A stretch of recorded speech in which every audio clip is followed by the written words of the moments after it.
I have this the New Jerusalem Bible that someone gave me. That's the Bible, by the way. And, the Bible's the Bible, I guess. But this one says in a way that I can understand it. It says that, wherefore, so that I should not get above myself, I was given a thorn in the flesh, a messenger from Satan to better me and prevent me from getting above myself, from being like an ego-driven kind of person. This is why you can't really judge anyone else, because everybody have a thorn in their side. And the problem is that a lot of people are upset about this thorn in their side. You're mad, you hate yourself for having whatever issue it is that you have to deal with. You want to be a good Christian, you want to be perfect, and we should become perfect. But the problem is you have this thorn in your side and you're angry about it. And as a result of being upset about it, you cannot overcome it. But if you can realize that it's just there and not be mad about it and just see it for what it is, then you can be made strong. But you're trying to make yourself strong by being upset about whatever it is that you're trying to overcome.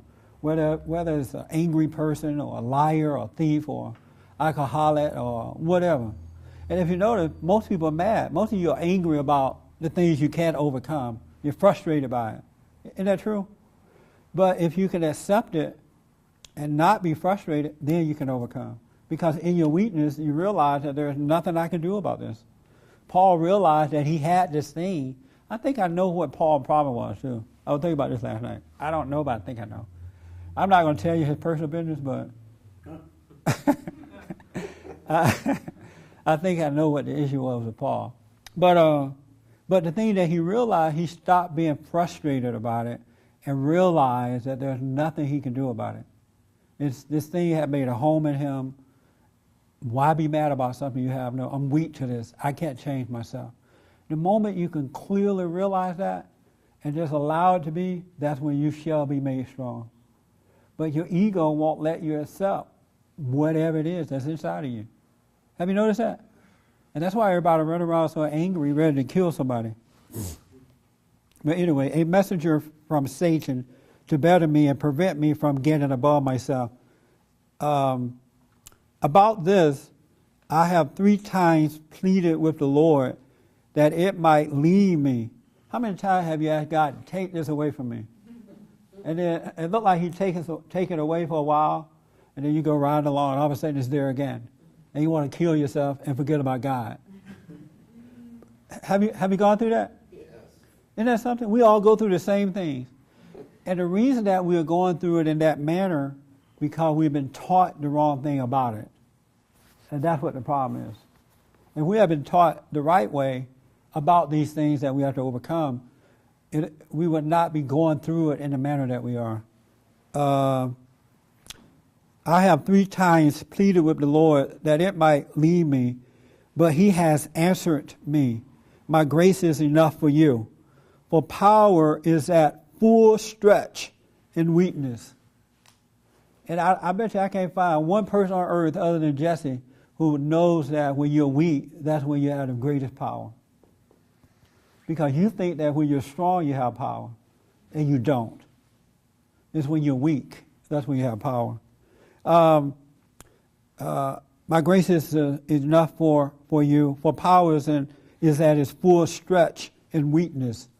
It is then about my weaknesses that I am happiest of all to boast. So that, most people won't boast about their weakness. Most people want to lie and pretend that they're strong. Have you noticed that? Yeah. They'd rather lie and pretend they're something that they're not, thinking that that's going to make them that way, rather than to admit what they are. Let me see. It is then about my weaknesses is that I am happiest of all to boast, so that the power of Christ may rest upon me. And that is why I am glad of weaknesses, insults, constraints, persecution, and distress for Christ's sake. For it is when I am weak that I am strong.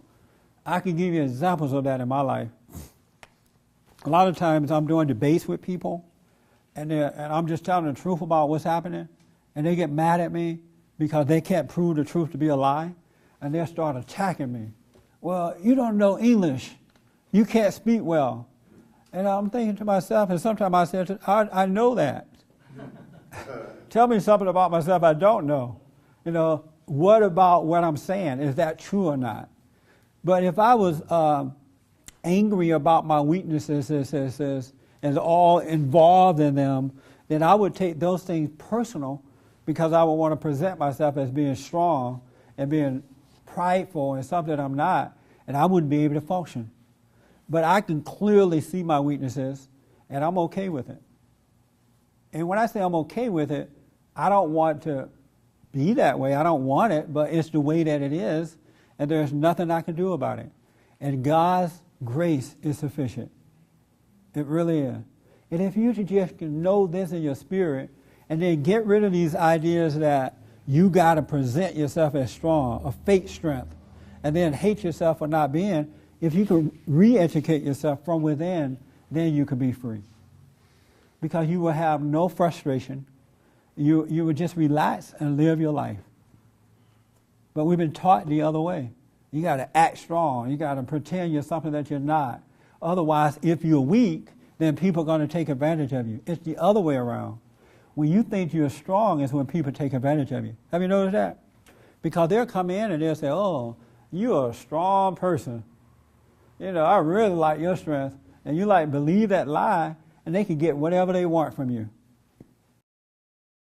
For more information or to purchase a copy of this show, visit us on the web at www.bondinfo.org or call 1-800-411-BOND.